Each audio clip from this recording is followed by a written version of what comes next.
Je dirais à la petite Léa de 2 ans qu'elle a une belle vie à venir, qu'elle a de la chance d'être super bien entourée.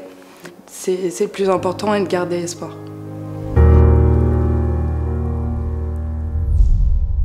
Je m'appelle Léa, j'ai 28 ans et j'ai été touchée par une tumeur cérébrale à 2 ans. Et donc j'ai été paralysée du côté droit à cause de cette tumeur.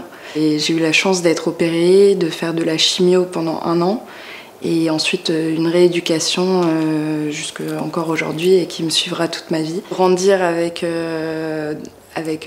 ces séquelles, aller à l'hôpital régulièrement, être aussi en présence d'autres enfants qui ont vécu la même chose et sont en train de vivre la même chose quand je vais à l'hôpital encore aujourd'hui. Et c'est un combat qu'on mène toute notre vie. Quand j'ai eu le cancer, de mon côté, je m'en rappelle pas énormément, mais je sais que mes parents m'ont raconté le tout.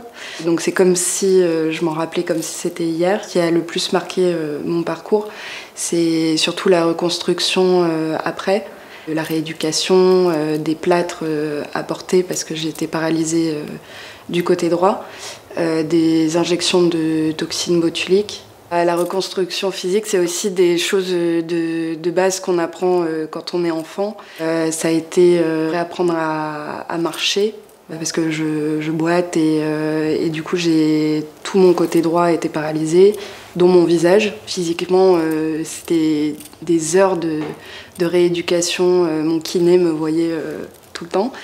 La reconstruction du côté mental, ça a été surtout par rapport à mes parents où je me disais qu'il fallait que je sois toujours forte et que justement après le cancer et ce que j'avais pu faire vivre à mes parents et à mon frère aussi, enfin toute la famille, et tout le monde devrait soutenir la recherche contre le cancer des enfants. Il faut toujours y porter de l'intérêt parce que je pense que je ne serais pas là aujourd'hui s'il n'y avait pas justement la recherche contre le cancer des enfants. Alors j'ai ramené aujourd'hui du coup un foulard. Bon, c'est pas un foulard de l'époque parce que j'ai déménagé, du coup j'ai ramené un foulard à moi. Mais en fait quand j'ai eu ma tumeur au cerveau, le meilleur ami de mon père avait également sa fille qui a eu la même chose, et Stéphanie qui avait la même chose à 12 ans et qui avait perdu tous ses cheveux, mettait toujours des foulards dans ses cheveux, et moi je la voyais vraiment comme une grande sœur, et donc elle me mettait toujours des foulards dans les cheveux aussi.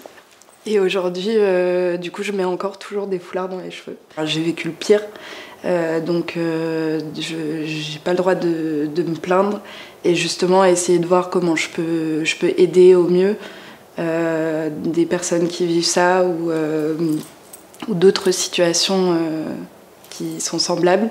Et ça me force justement à voir les obstacles de la vie en me disant mais je peux surmonter tout et n'importe quoi aujourd'hui.